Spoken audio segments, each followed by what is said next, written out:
كده على السريع، لو انت عندك الخيط الواير دوت او النايلون اللي انت بتشتغلي بيه ده تنى منك كده، بتجيبي مكوة الشعر، بس بتجيبي مكوة تكون عندك قديمة، يعني مش قديمة، درجة حرارتها هادية، وبتسخنيها وبتعملي كده، بتحطيها كده وتسحبي الخيط على درجة حرارة هادية.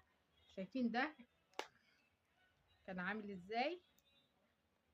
بصوا بيتفرد معاكي، ولو تنى منك وعقد منك فهو ده الحل، مكوة الشعر هي الحل.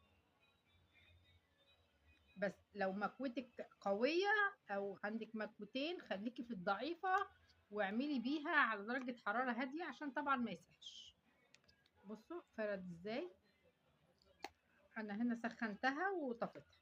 يلا انا حبيت افيدكم بس بالمعلومة دي علشان ايه